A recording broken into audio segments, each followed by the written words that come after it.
Hello, friends. Today we have a unique opportunity to talk with Christopher Helali. Chris is the secretary of the American Communist Party. Now it's better if he introduces himself so that I don't miss any titles or important details. So I'll start by asking Chris. Hi, Chris. Hello. Thank you very much for having me. Could you please tell us briefly about yourself? Like, why are you in Russia and so on, and what you do? Sure. Right now I'm in Russia because we had the second International Anti-Fascist Forum hosted by the Communist Party of the Russian Federation, KPRF. And I'm also here to help commemorate and celebrate the 80th anniversary of the great victory in the Great Patriotic War. My grandparents were partisans of the Communist Party of Greece and fought against the Nazis. So we are also in this together, and our history is shared in the anti-fascist struggle. So I was here to celebrate that. And our ongoing efforts to help developing this multipolar world, to help to fight against imperialism and fascism. And so that's why I'm here, very happy to be with so many great comrades and friends. And we are looking forward to all the good work to come, especially hopefully victory in the special military operation, and afterwards the building of great international ties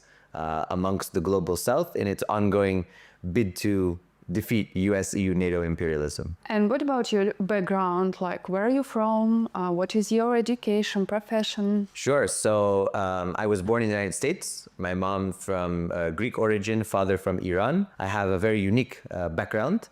And my education, of course, I have degrees and advanced degrees from the United States, from China, from Greece. And my profession, I was a teacher and a professor for many years. Now I work in the legal field, in international law. And so that's my main profession, as well as being an independent investigative journalist, also a researcher and academic still, with published texts, both one book and multiple articles. And at this point, interested in diplomatic work as well, diplomatic consulting, legal consulting, and things like that. So I have a wide array of traits.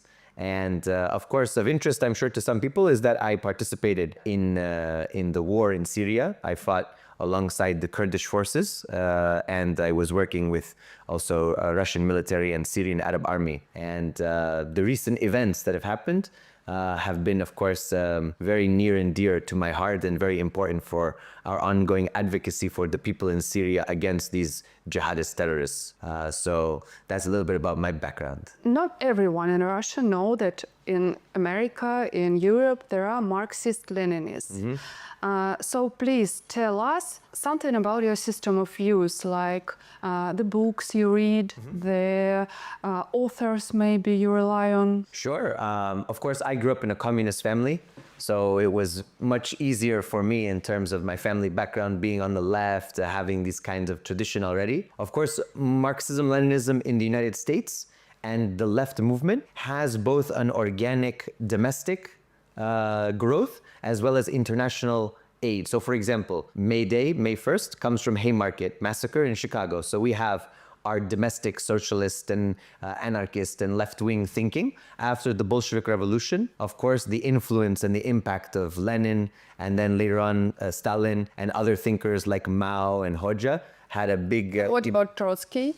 Of course, Trotsky has a big impact in the United States as well. There are many Trotskyist groups, some of which are very big and powerful. Of course, that tendency is not our tendency. We are against Trotskyism and very much opposed to it. But in the West, Trotskyism has had very deep roots for a long time. We know, of course, Trotsky went to Mexico, Frida Kahlo, the whole story we know, what happened there. And of course, the impact of Trotskyism has had an impact also on right-wing conservative ideologies. For example, the neoconservatives, many of them were former Trotskyists who have this vision of the world and global conflict and a worldwide revolution in their perspective, much more antagonistic to our perspective. So, of course, Marxism-Leninism has suffered in the United States because of the McCarthyism, the Red Scares, and the major crackdown by the FBI, COINTELPRO, the attacks on the Black Panther Party, and many others that have tried to force the movement to be small, fragmented, and to be controlled in a way as not to get big. So arresting, surveillance, things like that. And of course, another weapon that was used was this neo-Marxism, Western Marxism, Frankfurt School, the type of ideologies that ended up focusing, I would say, on more individualistic, materialistic, hedonistic styles of leftism, quote unquote, that became sort of a woke style, very much about gender, sexuality, identity, and not about, for example, class. So, for example, our party focuses on class, and we are called fascist, Nazbols, class reductionists, and all these names because we don't emphasize the identities of the members. But of course, we understand that the primary contradiction is an economic one. It's a class-based one. The major forces of the left find it to be on race, gender, sexuality, disability, whatever it might be. We see that as what the ruling class wants us to focus on and not what the major powers are. So what we read, for example, we read the classics, of course, Marx, Engels, we read Lenin, we read Stalin, we read some contemporary thinkers as well on a wide variety of perspectives. We like, of course, our Chinese comrades. We read, of course, even Xi Jinping's writings, Deng Xiaoping's writings. We enjoy reading Mao's writings, some of the texts of some other communist thinkers, even Fidel Castro, Che, of course, Kim Il-sung, Kim Jong-il. We're very close with the DPRK. I have been to Pyongyang in 2014. And of course, we read also from the global south, Nkrumah. We read Thomas Sankara. We read even, for example, thinkers in the Middle East that others wouldn't think about. For example, we read even Ali Shariati and some of the thinkers who tried to blend Islamic revolutionary thought with Marxism. And we think that these are all important to understand the various global developments, of course, understanding the tradition, Ghassan Kanafani, George Habash, all of the great Palestinian communists as well, Lebanese communists and so on. But I think that we need to read a wide array of sources. And of course, in America, in the United States, we have many thinkers as well. Gus Hall, Angela Davis in the past, of course. We have W.E.B. Du Bois from the older time period, who in the early 20th century and mid-20th century was very adamant about the race question in the United States. We also, for example, read Harry Haywood, many of the black intellectuals who had a major impact on our thinking and way of life. And we read other professors who look at the archives about the history of the movement, as well as also reading, for example, Malcolm X and Martin Luther King, because we see them as important aspects of the yearning for struggle in the US and important to speak to different groups of people in the US, as well as indigenous thinkers and others. So all in all, the tradition is vast, and we try to get the best of everything because Marxism is not a religion. It's not an orthodoxy, it's a science. So we try to take the best scientific methods and approaches and apply them to a contemporary context. We cannot reproduce the Bolshevik Revolution exactly one-to-one, but what we can do is we can continue to make advances towards a new revolution of a new type using a lot of the tools of the past and hopefully tools in the future. I just listen to you and I have such a warm emotions. I had the same when I was talking to Joti Brar, because it's like the 1,000 kilometers away, someone has the same views as you have here, staying in your flat with your like just closer friends. It's amazing. Thank you. Of course.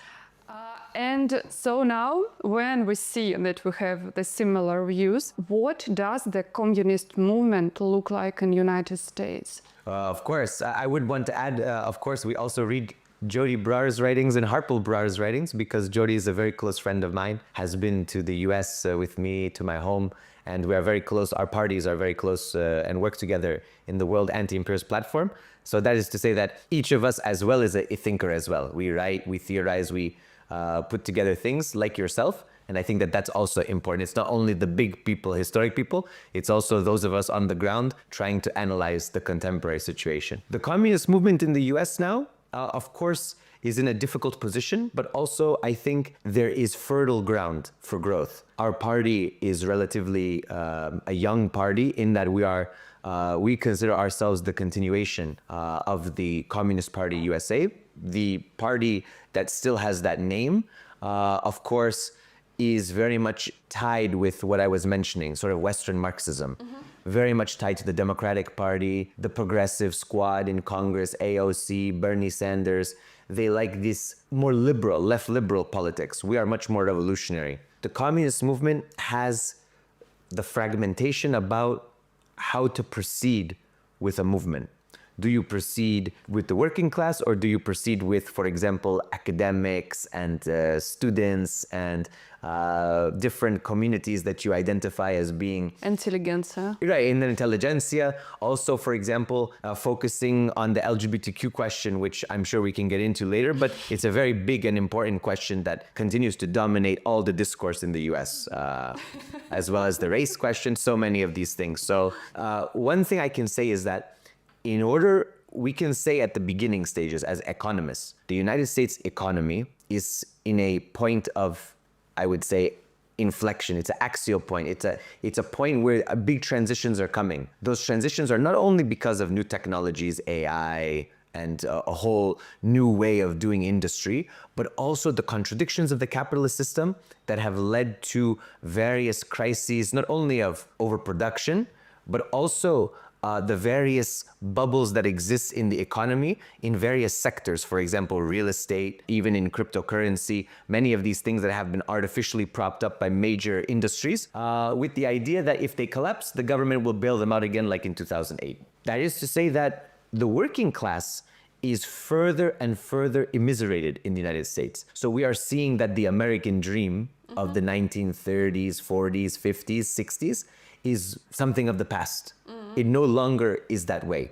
For example, it's very difficult for a young family to afford a house, even on 2 incomes, because the value keeps rising, costs keep going up, but wages do not increase. So we are experiencing this crisis economically, and the way to remedy that, of course, is the government continues to give tax breaks to the rich. But the tax breaks, of course, don't impact the working class in a profound way. And so the idea of sort of the Reaganomics trickle-down idea has now reached a new level where, okay, we give tax breaks with the hope that it incentivizes industries to build more and to hire more and give more salaries. It doesn't actually happen. And a lot of the promises that were made by previous administrations have not materialized. For example, after COVID pandemic, we experienced a very large wealth transfer from the working class to the ruling class. We've experienced this throughout the past decades. And now, of course, we're at a point where if we continue on this path, the rift will be so large, many are commentating that social instability will begin to arise. Already we see in media that people like to come to the US and show our crumbling infrastructure, how bad our subways are, how bad our transportation is, because all of that's true. The United States government is not investing in the United States people. It's investing in war. Of course, our military budget is now over $1 trillion.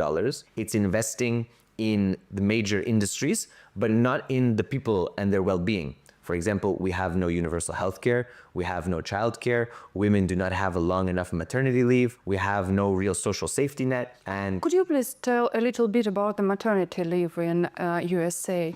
I know that there is no maternity leave at all. Correct. There is no maternity leave by law. Maternity leave, for example, is up to the individual employer. So theoretically, you could have an employer that doesn't give it at all. You have a baby, next day to work, you know?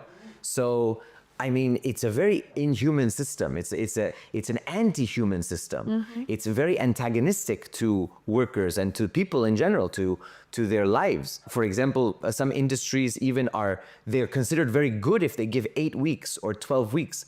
I mean, and you have other countries that give up to 2 years. I mean, you have to think about if you are a country, if you are a political party that says we are family values, like the Republican Party, how can you be family values if you don't give maternity leave? How can you be family values if, for example, you don't give free health care for children, if you don't give free child care, if you don't invest in their development? No, it's all just words. So, of course, our party says we are the real party of family values. We want to raise all the families up. We want to continue to promote healthy values, healthy families, healthy society. And that can only come with investments in the society. But if, for example, you say healthy families and you take money away from the people, what ends up happening? Poverty, drugs, crime, suicide, broken families. You see? And all of these things continue to produce all the social ills we are trying to fight against. So you see, for example, in US, school shootings. You see great crimes committed between people. You see people pushing people on the subway. Mental illness is at an all-time high. Why? Because you have a pharmaceutical industry. You have a system, first of all, that immiserates the people. Then you have a pharmaceutical industry that says, take my pills, you'll be happy. And then you get them hooked like a drug, and it becomes a perpetual cycle of violence and destruction. And so, of course, our party is very antagonistic to this system and this struggle. And we continue to say, you know, we are fighting on behalf of the workers. Our struggle is with them and their better future. So we need to fight against these big pharma. We need to fight against military industrial complex. We need to fight against all these big money interests. We need to fight against, for example, big agriculture, monopolies that control our food. For example, food quality here is very different than in the US. In the US, we have genetically modified food. We have fungicides, herbicides, pesticides, all of these chemicals put into our food. We have very unhealthy food in the US. People are suffering. We have obesity epidemic. We have people with chronic heart disease. People are dying from preventable causes. Only a system that is really only based on profit and not a people's well-being does these kinds of things. And that's our critique. So as a communist movement in the US, we advocate for the working class. We advocate for a new relationship in all means and spheres of life. And for example, now we are organizing workers in logistics, truck drivers, port workers, the people that the other parts of the left don't like to organize. Okay, it's nice to organize some coffee shops. It's nice to organize some university students. We agree. It's nice to organize all the workers. But you also have to go to the core industries that are the lifeblood of the economy. Because if you really want to strangle capitalism, you must strangle it in its cradle with logistics, the ports, the trucks, everything. You can shut down the whole system with strikes. So that's what we think, and that's what we're working on. But many people have criticized us that we are going after people who are more conservative, who are not as progressive. Well, of course, some truck drivers are not as progressive. They're not educated. They didn't go to college. They don't have, multicolored hair and piercings and tattoos everywhere. They are the real working class. They went from children to teenagers to work. So, of course, they didn't have luxury, go to art museums, go to galleries and enjoy this kind of bohemian bourgeois life. Of course not. They are working class. So our party is very committed to that kind of work. And I think that the communist movement has one good thing. Because of everything I mentioned, the young people in the US no longer believe in the American dream. They are much more, and the statistics show this, they are much more critical of capitalism. They are much more open to socialism. But what kind of socialism do they want? What kind of socialism are they attracted to? Are they attracted to democratic socialism, social democracy? Like, do they dream of Scandinavia as being their ideal? I think many do. Many say we should be like Sweden. We should be like Finland. We should be like Norway. Okay, but even those countries are in crisis now as well. Those countries are not perfect because they have tried to balance capitalism and some level of welfare state. But of course, we know if you do not root out capitalist mechanisms, they come back. And that's what's happening now in Scandinavian countries. Large-scale monopolies, decrease in living standards, also the contradictions of the countries in the global economy now, as well as even, for example, their increase in war capabilities because of NATO expansion. Finland and Sweden recently joined NATO.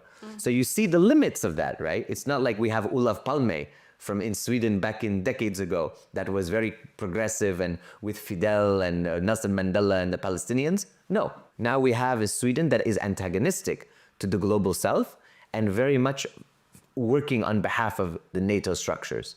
So I think that our goal is to convince many of the young people who are disenchanted with the system that the only true path is the path provided by Marxism, Leninism, to look at the success of China, to look at the sovereignty and independence of DPRK in Korea, to look at what Russia has been able to do over the past decades, trying to push out many of these corrupt oligarchs and things, and trying to revitalize economy here and work with the global south. But of course, our main task is, do we want a party that will be the vanguard and that will have the interests of the working class at the top of its mind? That's what we work on, and that's our main focus at this point. Yes, that young guys you were talking about, they just want someone to give them the sweet life, and they will, okay, I will live it. Exactly. Exactly. No problem. And I cannot ask you about the LGBT issue. It's a big issue. It's a big issue. I mean, we have to. Our party has, I think, a very pragmatic position. Okay, say for example, lesbians and gays have existed throughout history. Okay, we're not going to get into what causes it. Who knows? I don't delve that. That's for scientists, anthropologists, everybody else. They can figure that out. Whether it's natural, not natural, I leave it up to them. But if they are existing, which we know that they exist, our thing is it a political question or is it a private life question? Our party says your choices in your bedroom, your choices in your home are your private decisions, right? They don't affect the political sphere as much. Neither do we think that they should be politicized as such. So we have an approach, I think, very similar to other countries, which is, for example, people can live how they want to live in their private life. In the public sphere, we promote socialist values and socialist ideas about the family, the nation, things like that. We understand, of course, that with issues in demographics and things like that, of course, families are necessary to have children and they provide some stability. This has been some criticism, for example, of the Communist Party of Greece, besides its bad positions on other things like in Russia, Ukraine. Their good position was about the need that every child has for a mother and a father. And I think that this is a position held by many people in the world, that there is a need for families to have mother, father, to have the child grow up in a more normal way of life. We are, for example, against the propaganda that exists in the United States and in other Western countries. We are against this idea that, for example, transgender people must be at the top of the list. We don't consider them necessarily an oppressed group in the same way as, for example, indigenous people or African Americans that have experienced this kind of repression. And we also understand that some of the big debates, the culture debates, are ways to siphon a lot of our energy away from the working class issues. So they are used and weaponized so that we can start to fight about these issues. Do I think a man belongs in women's sports? No. Do I think a woman belongs in the men's sports? No. If we have men, it's for men. If we have women, we have women. If we want to make a third category, make third category. I don't care. But the main thing is that these issues have become so pivotal for some of the left and the liberals in the West that it has become a type of propaganda used by imperialism against, for example, Russia, China, in Africa, in Latin America, in other parts of Asia, to say this group is good, this group is not, if they, for example, do not promote it. It's become a tool of the social imperialism, we say. We also have a term for it, a homo-imperialism or a homo-nationalism, right? The idea that somehow the LGBTQ issue becomes part of the NGO apparatus by which the US can talk about human rights violations, democracy, and things like that, as they continue to try to attack other countries in the world. Okay, Palestinians don't emphasize LGBTQ. How can they? They are in the midst of bombardment. They are getting a genocide, ethnic cleansing. But Israel is good for the US because they have open a gay life in Tel Aviv. What do I care? Even a Hitler and Nazis had open LGBTQ life. Doesn't mean anything. LGBTQ identity does not mean progressive. You can be LGBTQ and be a fascist. You can be LGBTQ and be a liberal. You could theoretically be LGBTQ and be a communist. The main thing is that it's in your private domain. We don't get involved, but also you shouldn't force it upon us, right? It shouldn't be a political question put on the people of a society. And so that's how we have a pragmatic solution. I like what Putin has said before. Don't harm the kids, don't have the parades, and everything else in your home, okay, whatever, And I believe this. I believe that children should grow up with socialist values, with values of patriotism, values of internationalism. But this kind of sexuality studies, gender studies in a young age, I think is very problematic. I think that everybody, when they are older, can explore on their own. But especially in the youth, and I worked in a school that had LGBTQ flags and a pride club and things like that. I always wondered if people are against that, could they be open? They couldn't be open necessarily. It was something you couldn't disagree with. But I think that we should have an emphasis that the school is for the education, is for the cultivation of the good worker, the good citizen, and in that way, it shouldn't be involved. And also these parades, for example, I don't have a parade for my family and things. Why should we have parades for them? You know, it's, okay, good for you. You do have whatever life you want, no problem. But it doesn't need to be in your face. Not only that, some of these things have become, they show the degeneration of society as well. So we've seen, for example, what happens in Germany and other places, people go in the streets with leather or with animal. It's horrible. You see these things and there's big questions about pedophilia and things like that.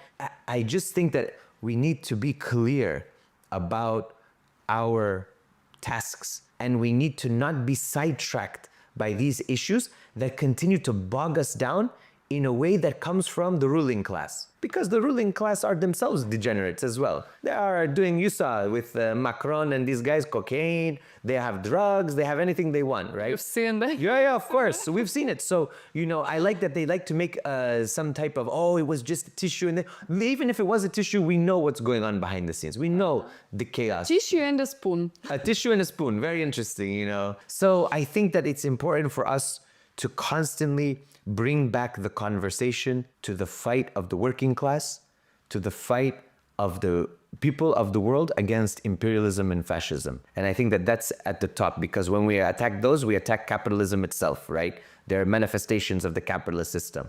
So I think that that's our main focus. These other issues, they are secondary for me. I know people will say, oh, he's a fascist, he's a reactionary, he's a right wing, he's a national Bolshevik. No, I'm a communist.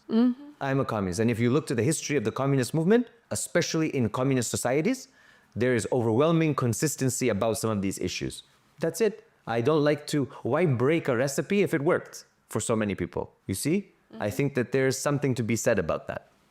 Yeah, they want to like change communist ideas to something really another. Like, Absolutely. Like LGBT, like all the environment issues.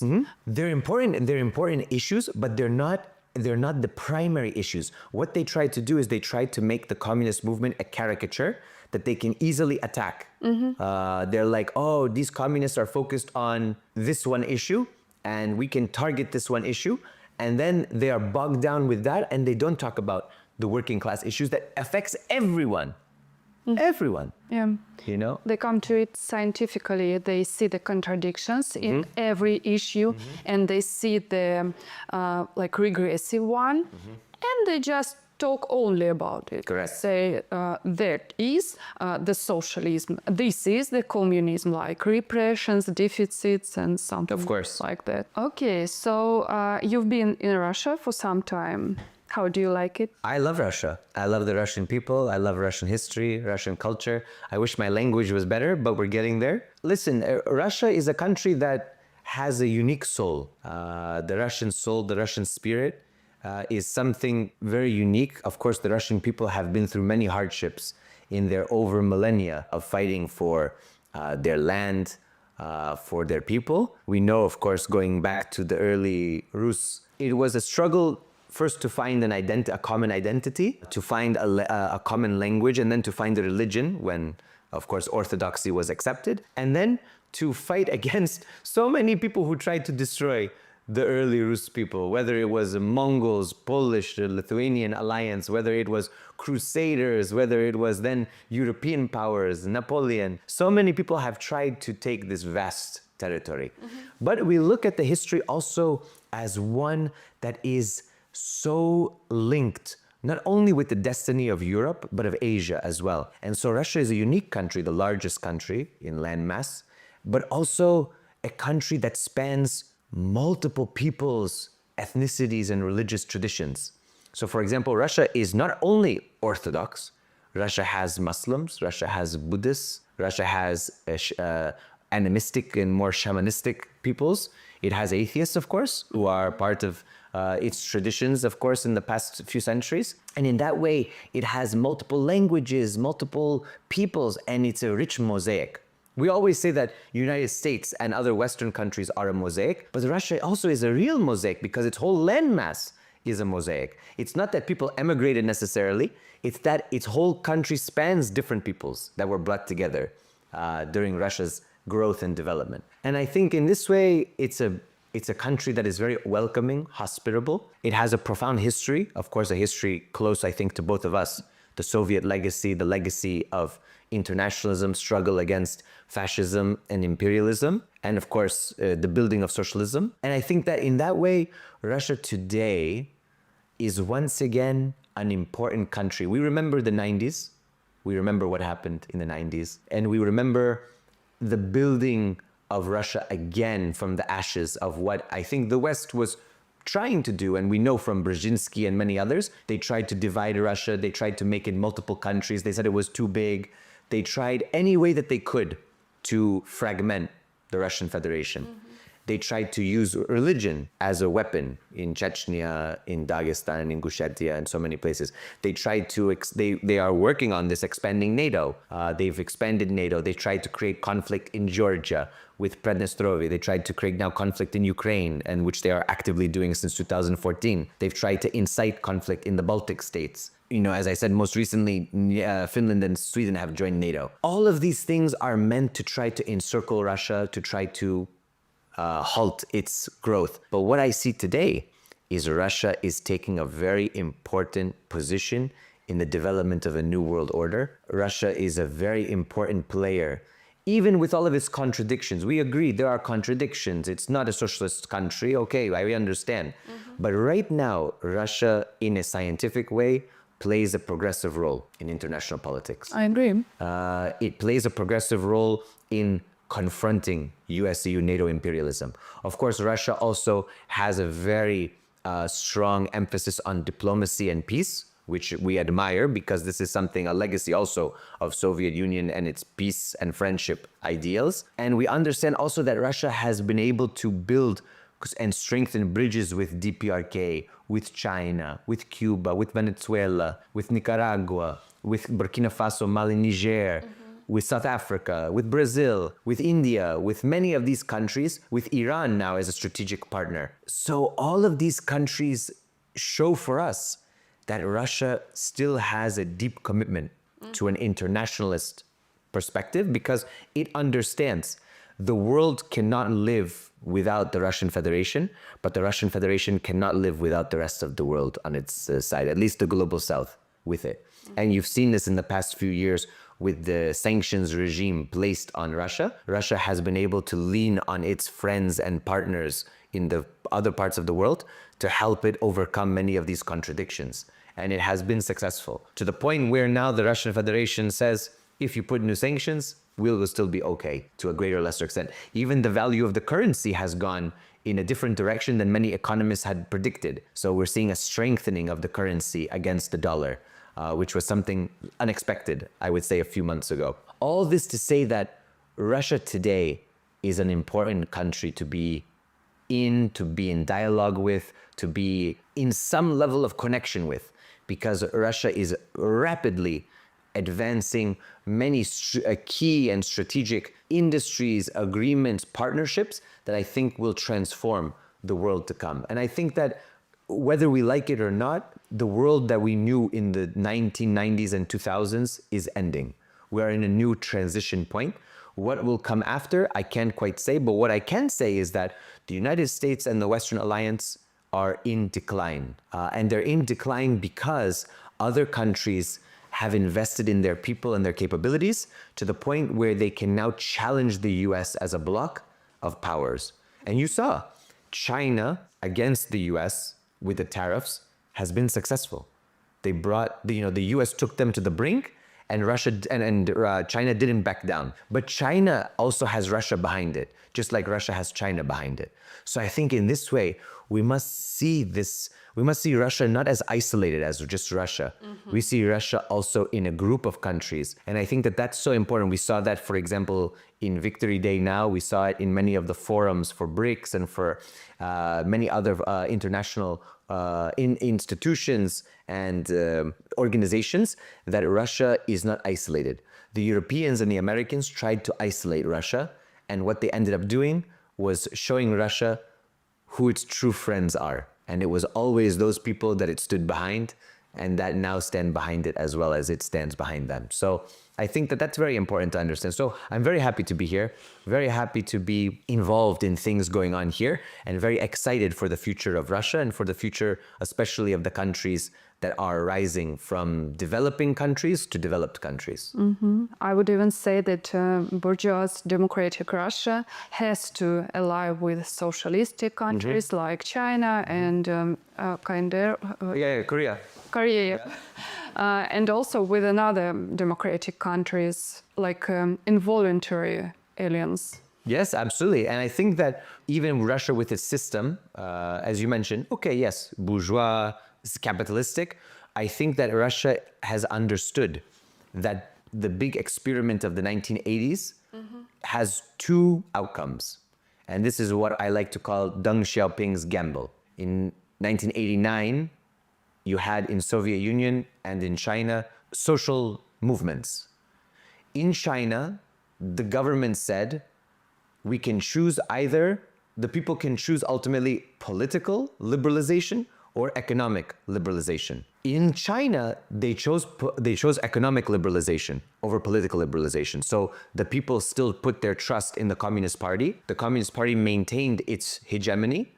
And what do you have now? A strong socialist state with Chinese characteristics, as we say, but one that has market forces, but under control of the Communist Party. And the Communist Party is in command. In the Soviet Union, Gorbachev with Glasnost and Perestroika, what did they end up choosing? Political liberalization. Political liberalization meant an absolute decimation of the entire structure because it meant no command authority, total anarchy. And what ended up happening? Katastroika, people died, funds were seized, industries were sold for pennies, the country was liquidated. I hope and I believe that the Russian government now, at least some people within the Russian government, understand this red pill, blue pill scenario and understand that the Chinese experiment was the correct one at this point. It was the correct one because it led to a strong central state and a command structure that loosened some of the market forces to allow for the development that was necessary, but still under the command of the central party. So my hope is that going forward, that Russia will understand that its future cannot be beholden to many of the bourgeois logic of the capitalist system that the West has tried to impose. That it will need to have a strong command-style state, hopefully with the working class at its primary focus, and with that, it can nationalize many industries that are key to its growth and development and its security. And I think that we are beginning to see some movement to that. My hope is that the past few years, and at least the past decade, has shown that the West is not a trustworthy partner, that the capitalist system has its own agenda, and that imperialism will always see Russia as a threat. And therefore, Russia must go to its roots and strengthen its state and its people to be able to persevere and to continue. Only that way, only in that path will Russia be able to endure. I'm afraid that if Russia continues in a style in the past few decades, that it will be very dangerous for the Russian people and the Russian state as the mechanisms begin to break down. So I hope that Korean model and Chinese model can be further implemented here. And we see the discipline in Korea, the discipline in China. We see the stability of those countries in the face of tremendous threats by the West. And we see ultimately that they are able to confront those challenges with dignity and with tremendous patriotism. I hope so. Actually, I don't believe that they will be able to change the model, like Western model. But anyway, I always say that the Chinese instruments, like experience, is the thing we have to use here, because everything you said here, just nationalization and everything else, is the thing which we need here to win Yes, the war. absolutely. And I have another question about the socialism here. Like, do you feel the flashbacks of the socialist past of the Russia here? Like in underground, you know, something in the land. I do. I think that especially now with the celebrations, you see, for example, Russia, okay, they tried to impose this individualism from the, you know, I always say that they sold an advanced civilization for blue jeans and Pizza Hut, but you still see some of these socialistic elements. For example, even the city itself is built in a socialistic way. Public parks, public infrastructure, people meeting in areas, it's much more human. It's much more, the city is much more human than, for example, Manhattan or others. Just you compare it, like, what are the differences? I mean, in Manhattan, the primary focus is on the maximalization of space. Whereas I think in Moscow and throughout Russia, the perspective in socialist times was the maximization of the people's happiness. Of course, you have these big buildings, but they are at a human level. They're not, you know, 100 stories where you can't see the sky. You can see the sky, you can see the sun, you can see the clouds, you can experience nature. You have a lot of greenery, you have a lot of public space. And in that way, it's a human element. You have an amazing infrastructure, public transportation. We don't have this kind of public transportation in many parts of the US. Actually, in most parts of the US, we have no public transportation. Here you have public transportation all over, to the most remote places. That's an element of the past that still exists. You still have a collective identity, a collective culture. You still have people that like to gather, that like to be together and things like that. In the US, we live in a very atomized, individualistic society where I always say that people are prisoners of their home. Here, people are not as much. People really enjoy life outside of their home. And I think that that's a legacy of the past.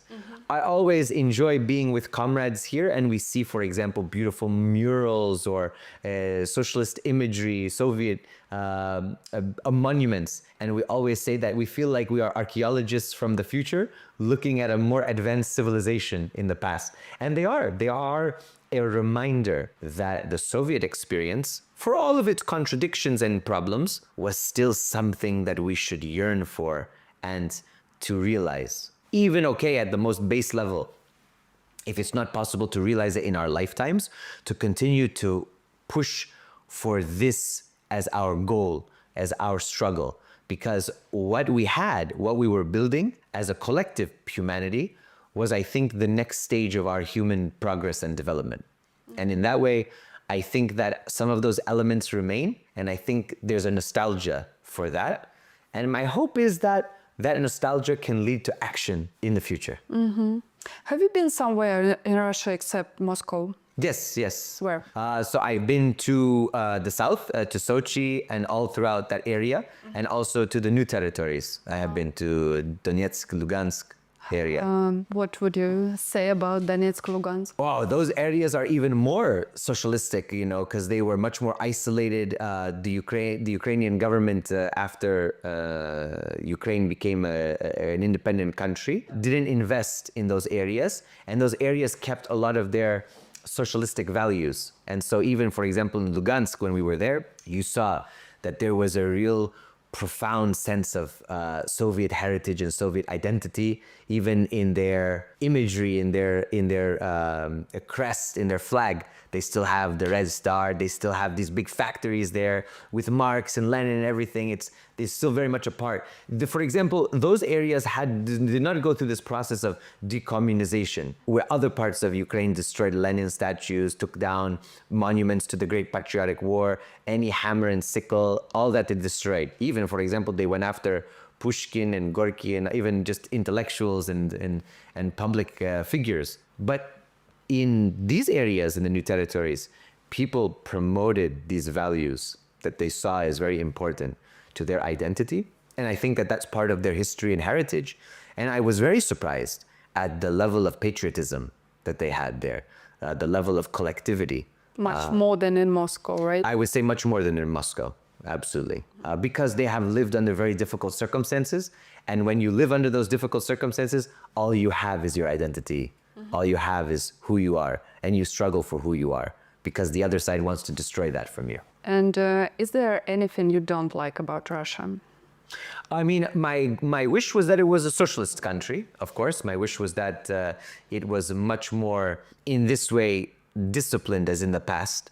I think that that was one thing that maybe some people were critical of, but it was a good thing.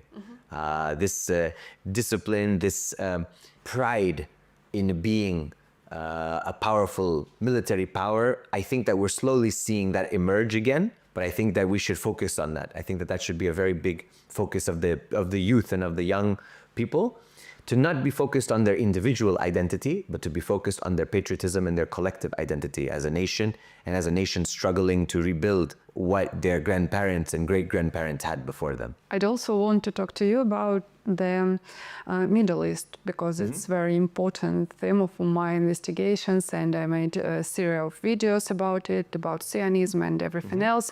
What would you say about the Middle East? Because I know that you have Iranian roots, you told it here.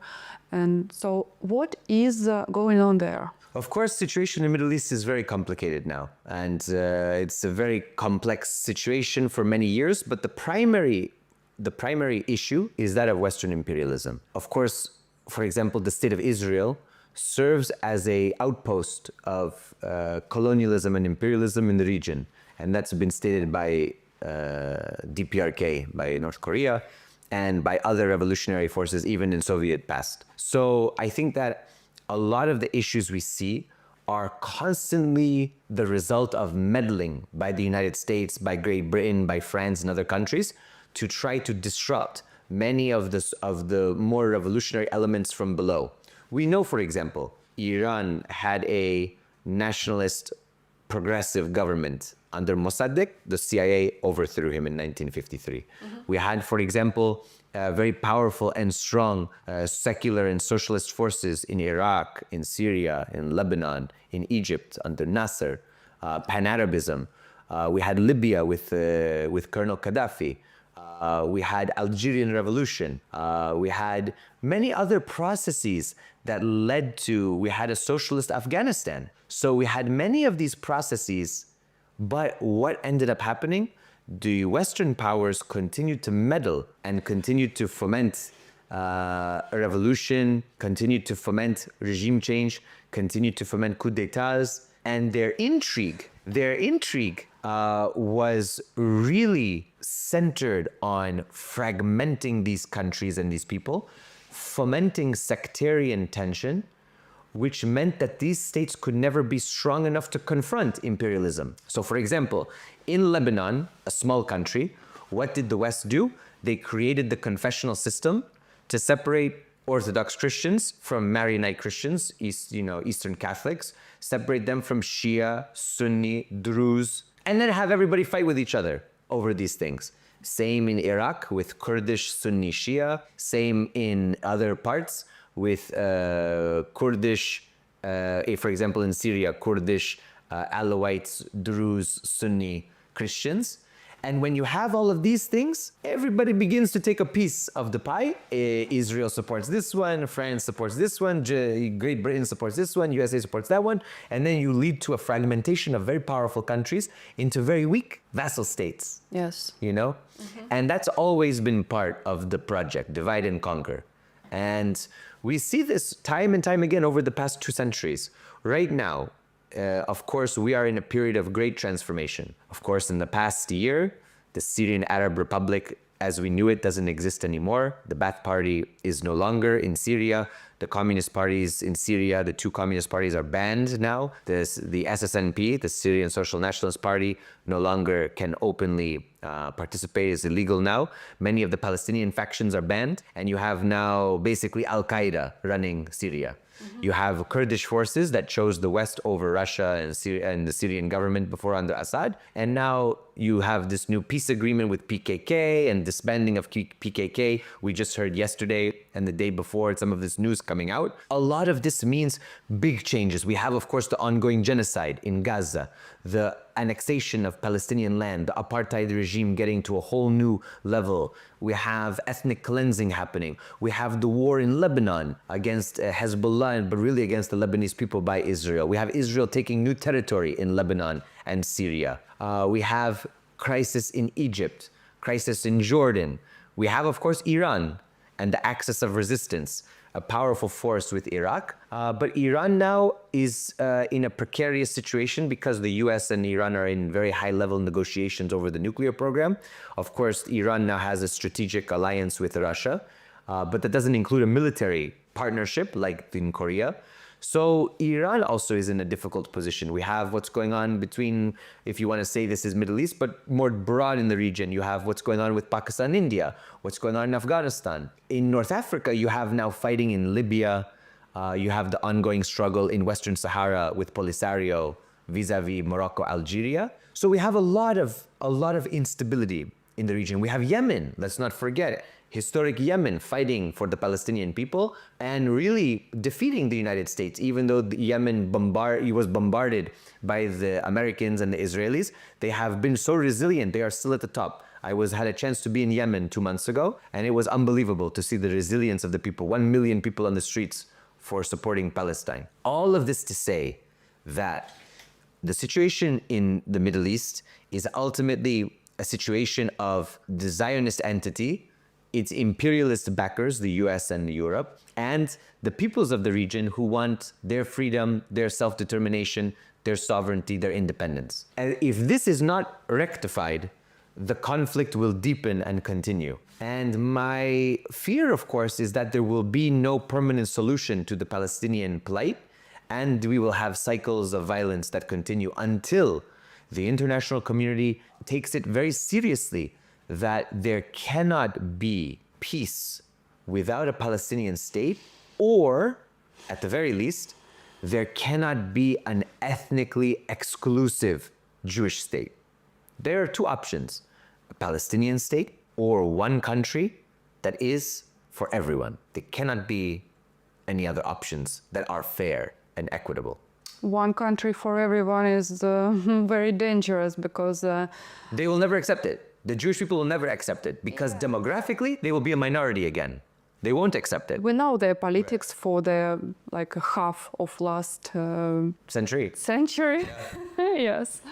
Yeah, of course. They just invaded the Palestinian place. Of course. We know that there are some advocating for what we call one-state solution, right? Not a two-state solution, which of course is the main idea even of Russia, many other countries, but a one-state solution where everyone would live in a secular, even socialist democratic state. But it would not then be a Jewish state. So that's why the Israelis will never agree to this, at least the Jewish Israelis. Maybe the Arab Israelis would agree on this, but the Jewish Israelis, most of them would not agree to this because they want an exclusively Jewish state. But I argue an exclusively Jewish state is a threat because it will never be fully democratic. It can't be fully democratic.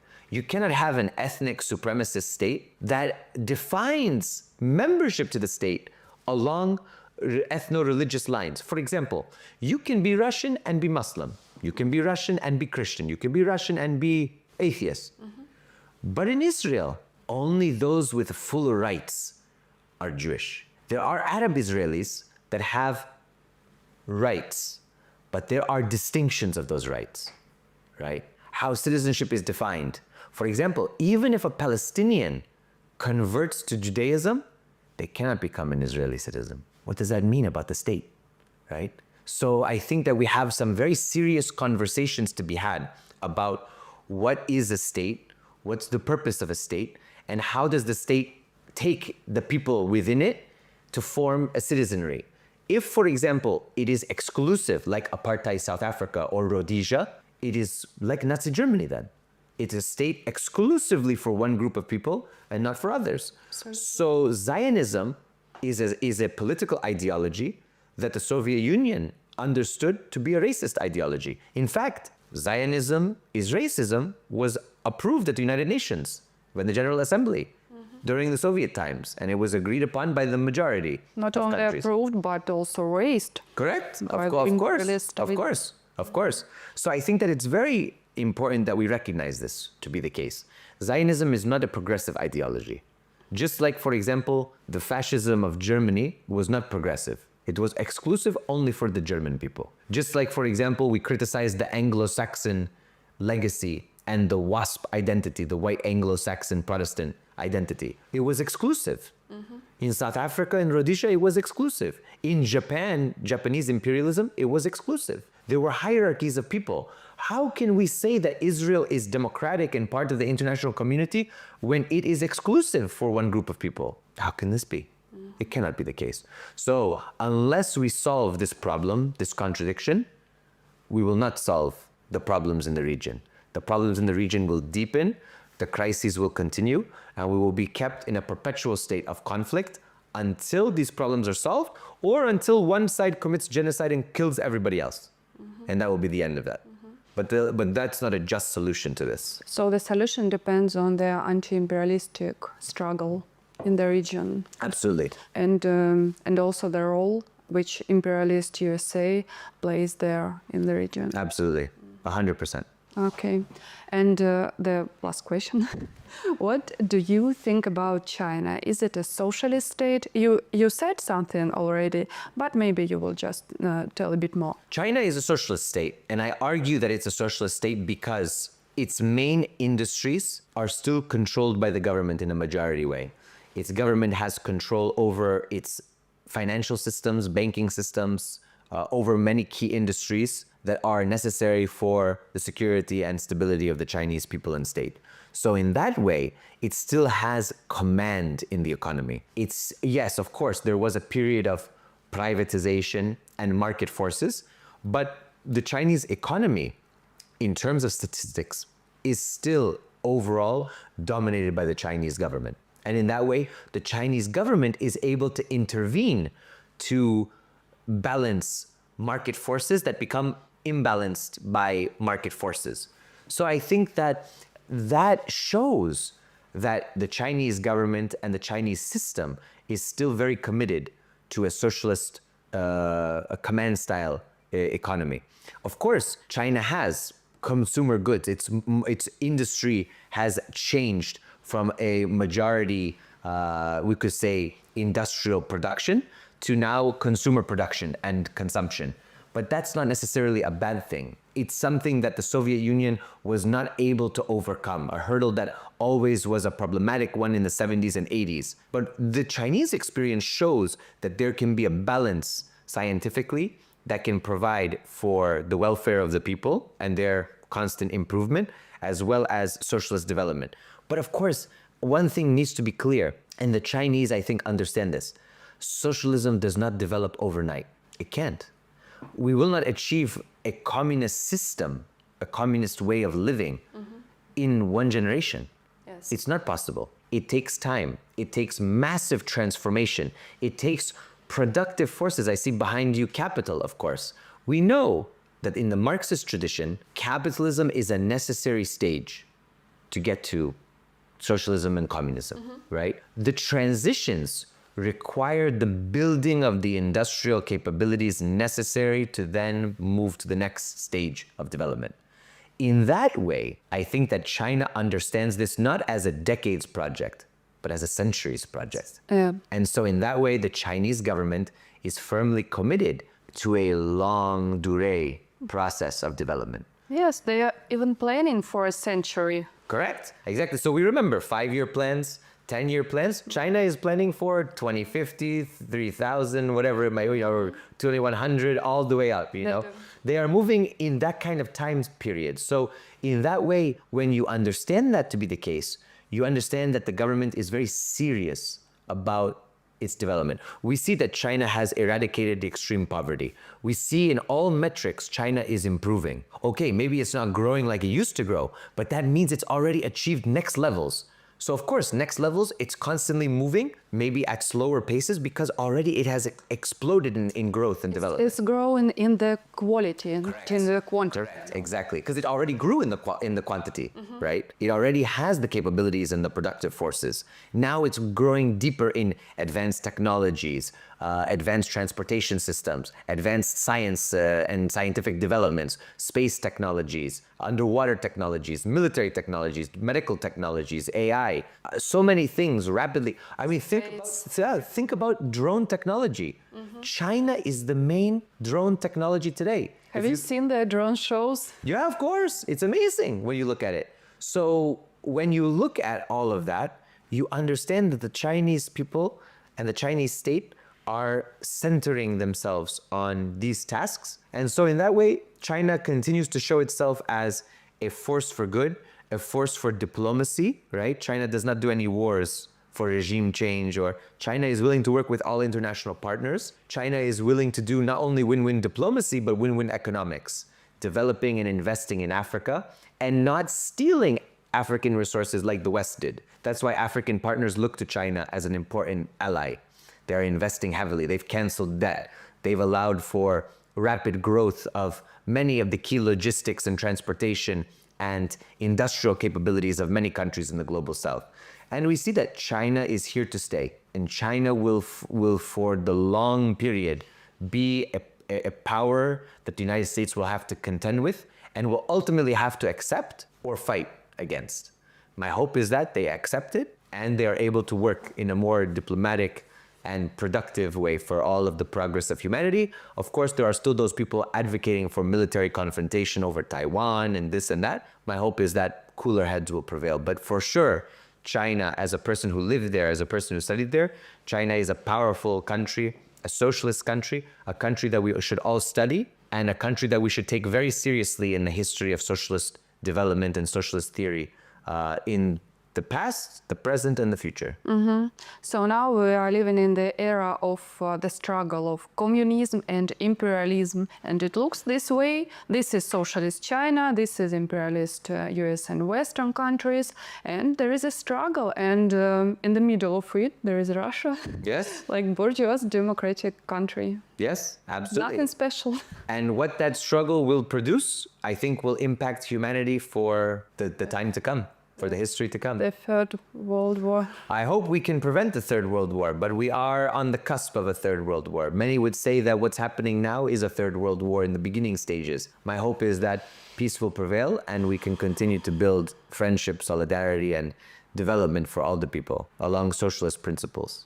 Okay, thank you very much, Christopher. And for our viewers, please ask some questions and we will invite Christopher one more time to answer them. Thank you very much. I appreciate it. Thank you for having me. Thank you. Bye. Thank you.